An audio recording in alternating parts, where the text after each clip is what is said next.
আসসালামু আলাইকুম, hello friends. আমি আবার হাজির হলাম স্মার্ট টেইলারের পক্ষ থেকে।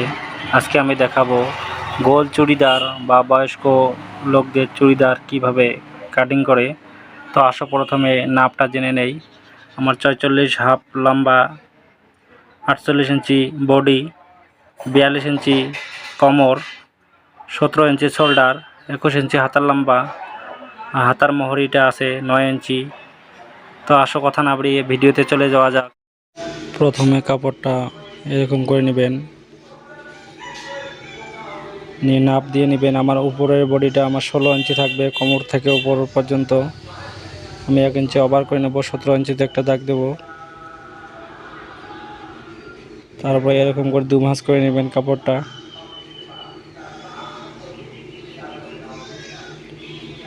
মনোযোগ সহকারে দেখবেন, ইনশাআল্লাহ একবার দেখলেই শিখতে পারবেন কিভাবে এই গোল চুড়িদার বা ফরক চুড়িদার কিভাবে কাটিং করে।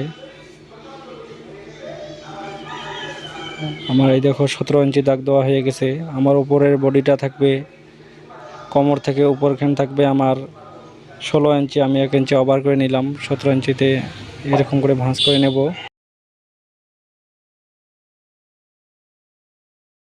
আমার ভাঁজ করা হয়ে গেছে, দেখো আমার ১৭ ইঞ্চি হয়ে গেছে।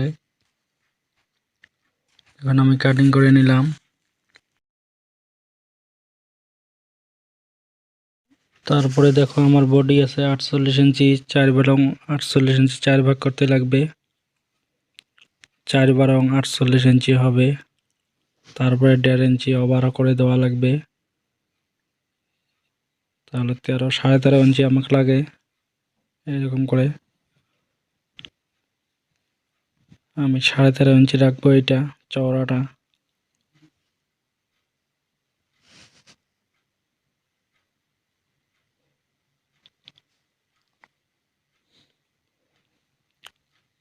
এরকম করে চওড়াটা আমি ১৩.৫ ইঞ্চি রাখলাম।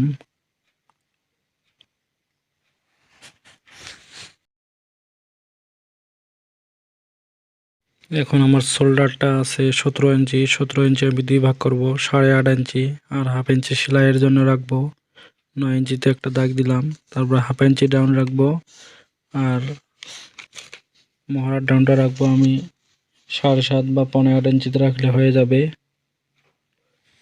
৭.৫ বা ৮.৫ ইঞ্চিতে রাখলে আমার মহড়ার ডাউনটা হয়ে যাবে।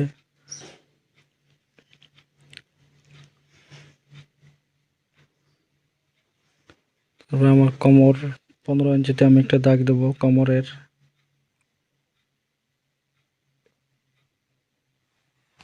মনোযোগ সহকারে ভিডিওটা দেখবেন, ইনশাল্লাহ একবার দেখলেই শিখতে পারবেন কিভাবে এই গোল চুড়িদার বা ফ্রক চুড়িদার। তারপরে বডিটা ৪ ভাগ করবেন, ৪ বারং ৪৮। আমি ১.৫ ইঞ্চি ওভার রাখবো। কোমরটা আছে আমার ৪২ ইঞ্চি, ৪ ভাগ করলে ১০.৫ ইঞ্চি। তারপরে আমি ২.৫ ইঞ্চি টোটাল ওভার রাখবো, কারণ টেকিনের জন্য রাখবে ১ ইঞ্চি। আমি কোমর থেকে সেন্টারে একটা দাগ লাগার পরে আমি এখানে টেকিন দেব।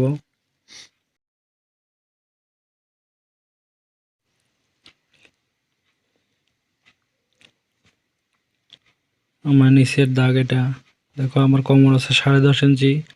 আমি সেন্টারে একটা দাগ দেব ৫.৫ ইঞ্চিতে। তারপরে উপরে আমি ৫ ইঞ্চি রাখবো, এটা আমার টেকিন হবে।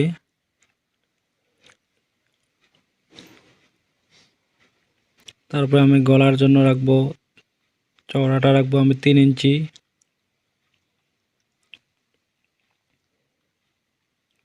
দেখো আমি চওড়াটা রাখলাম ৩ ইঞ্চি, আর লম্বাটা রাখবো আমি ৫.৫ ইঞ্চি।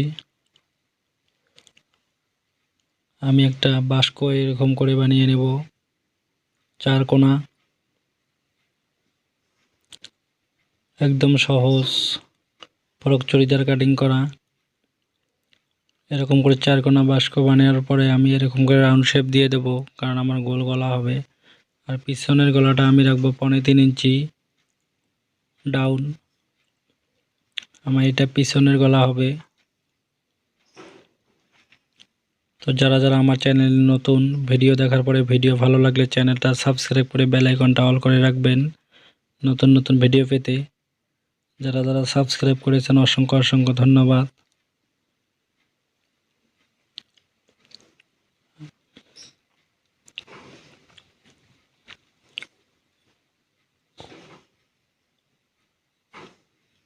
এখন আমি কাটিং করব। প্রথমে কাটিং করব আমি পিছনের গলাটা যে আছে এইটা দিয়ে আমি কাটিং করব। আমার পিছনের গলাটা ডিপ কম হবে, বয়স্ক লোক তাই।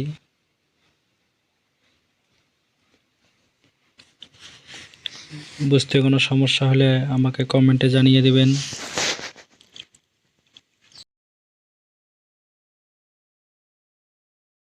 আমার উপরের বডি কাটিং হয়ে গেল। দেখো সেন্টারে একটা কুটকা লাগাইবেন আর টেকিনে একটা কুটকা লাগাবেন। লাগার পরে আমি এটা আমার বডি, এটা দিয়ে সেলাই হবে। এখন পিছনের পাটটা আমি তুলে নেব, তারপর সামনের পাটের আমি গলাটা কেটে নেব।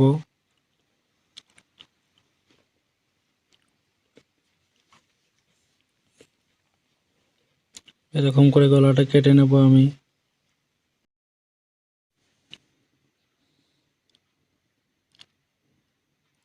তারপরে আমি সামনের প্লেট রাখবো। প্লেটের জন্য আমি ফাড়াটা দেবো 3.5 ইঞ্চি বা 4 ইঞ্চি দিলে হয়ে যাবে, নাহলে গলাটা ঢোকাতে অসুবিধা হবে,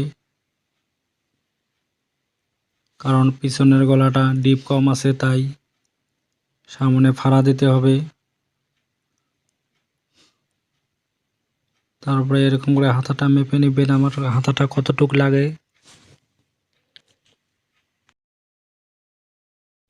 আমি এখন হাতা কাটিং করব। হাতা কাটিং করার জন্য আমি প্রথমে কাপড়টা এরকম করে ভাঁজ করে নিলাম।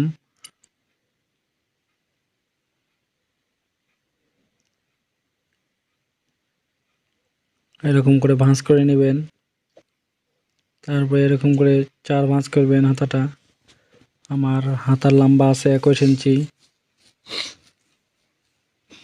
আমি মহড়াটা যে মেপে নিয়েছি এই হিসাবে হাতাটা তো মেপে নেবেন।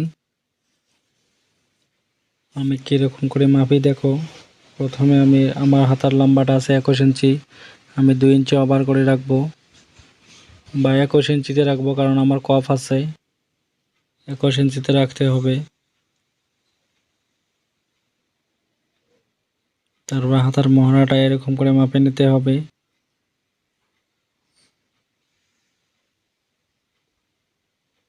তারপর আমার কফটা আছে 9 ইঞ্চি, আমি 2 ইঞ্চি ওভার করে দেবো, 11 ইঞ্চিতে রাখবো। 11 হলে 2 ভাগ করা লাগবে, 2 ভাগ করলে আমার 5.5 ইঞ্চি হবে।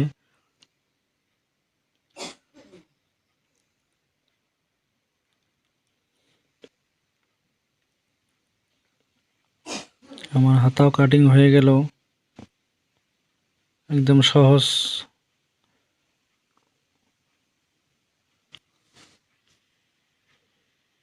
তারপরে এরকম করে একটা কুটকা দিয়ে নেবেন।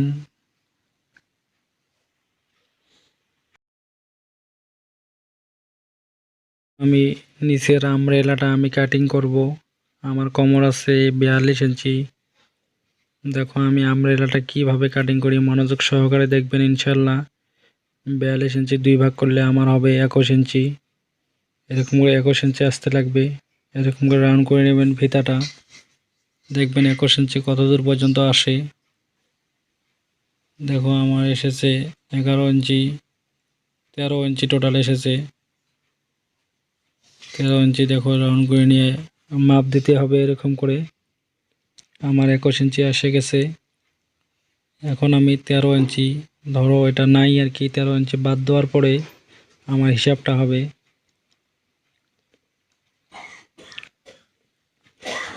দেখো আমার 13 ইঞ্চি আমার উপর দিয়ে কাটিং হবে কোমরের জন্য।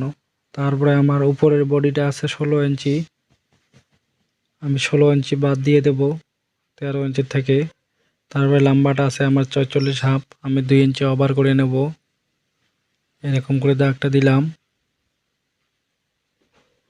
2 ইঞ্চি ওভার করে দিলাম দাগটা। তারপরে আমি এরকম করে দেখো কমপ্লিটটা মাপবো আমি কয় ইঞ্চি হয়। তারপরে এই কাপড়টা আমার 2 ভাঁজ করতে লাগবে। এই মাপ হিসাবে এদিকেও দাগ দিতে হবে। আমি 2 সাইডে দাগ দিয়ে দিলাম। এখন কাপড়টা আমি 2 ভাঁজ করব। এরকম করে দেখো আমি 2 ভাঁজ করে নিলাম। বুঝতে কোনো সমস্যা হলে আমাকে কমেন্টে জানিয়ে দেবেন। এরকম করে ভাঁজ করার পরে দেখো আমি কিভাবে ভাঁজটা করি। ভাঁজটা এরকম করে কোনা করে নেবেন, আপনি কোনাটা ধরবেন, এরকম কোনাটা ধরবেন, তারপরে এরকম করে ভাঁজটা এরকম করে দিতে হবে। আমি একবার ভাঁজ করলাম, দেখো ভালো করে কাপড়টা গুছিয়ে নেবেন, নিচে যেন প্যাঁচ খেয়ে না থাকে। এরকম করে কোনা হবে। আবারও একটা ভাঁজ দিলাম।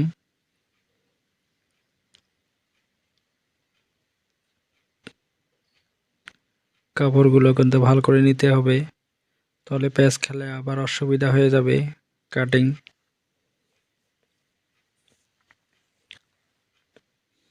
এরকম করে সিধা করে নেবেন। তারপরে আমি আরো এক ভাঁজ দিলাম।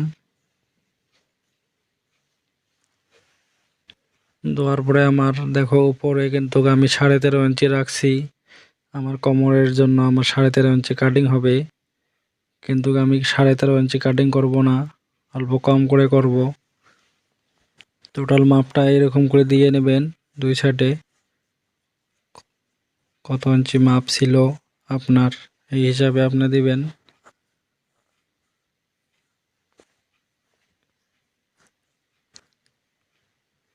উপরের কাটিংটা কিছুটা কম করে দেবেন। 13.5 ইঞ্চি আমার মাপ আছে, আমি 13.5 ইঞ্চি দেব না, কারণ যদি বড় হয়ে যায় অসুবিধা হয়ে যাবে।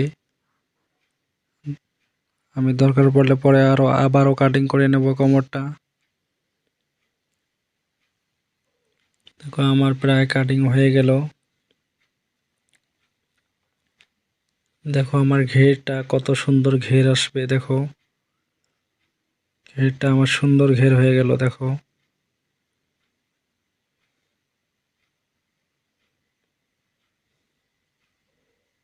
তারপর আমার এই দেখো নিচে অল্প আমার কাটিং কাপড় শর্ট হয়ে গেছে। এই শর্টটা হয়তো বেশিও হতে পারে, এই শর্টটা হয়তো আরো এতে উপরেও আসতে পারে, তার জন্য টেনশন নেওয়ার কোনো দরকার নেই। এরকম করে কাপড় যতটুকু বাঁচবে এরকম করে জয়েন দিয়ে আমার এই শার্টটা মেকআপ করতে হবে। তো আজকের মতো আমার প্রায় কাটিং হয়ে গেল।